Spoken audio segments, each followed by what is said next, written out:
қауіпті вирус. 30 ғасыр. Адамзаттық үлкен технологиялық жетістікке жетті. Адам планеталар арасында ұшып жүреді де, басқа цивилизациялармен байланыстары орнатқан.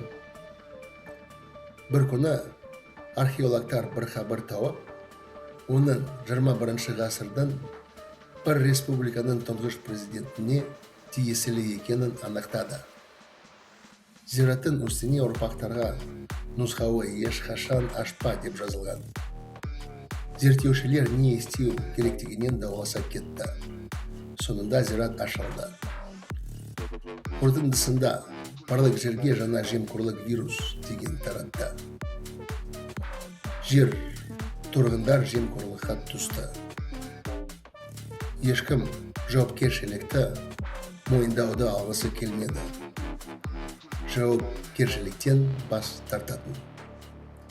Тек ғана өздерінің жеке пайдасы зейін аударатын. Жерге Солярис планетасынан әлдеқайдағы көзіліс туралы ақпарат жетті. Онда не болып жатқанды аңғару үшін Соляриске құтқару кемесін жіберу туралы шешім талқыланды.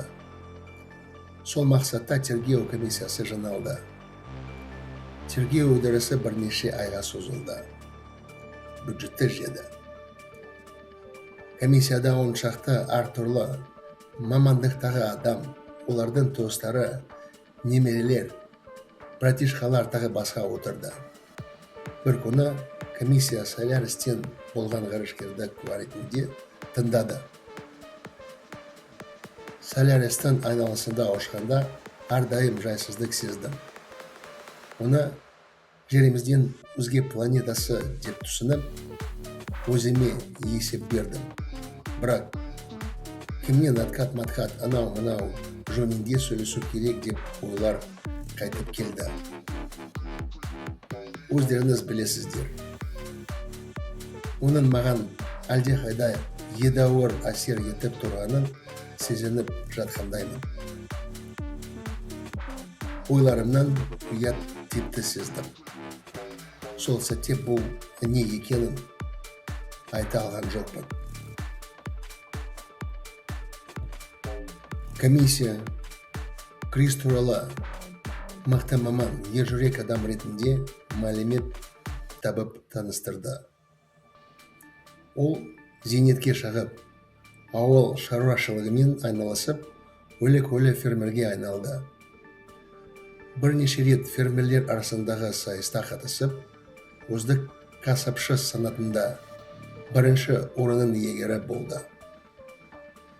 Алдын тұрғындары арасында Крис құрметті жеке-басы деп саналды.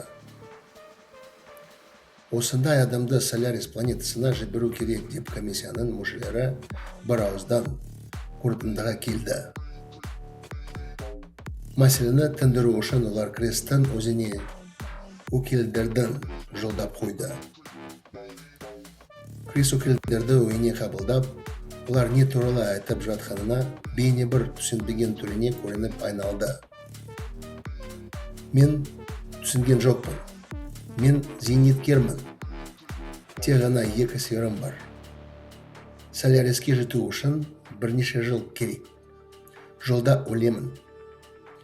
Ешқайда бармаймын. Кейбір басқа адам немесе әлдеқайдағы бір жасөспірімді табыңыздар, деді ол. Оның пікірі комиссияда жаңа пікір-таластарды бюджет үлесу жөнінде тұтатты. Бірнеше жылдан кейін ешкім ешқайда ғарыш кемелерді жібермеді.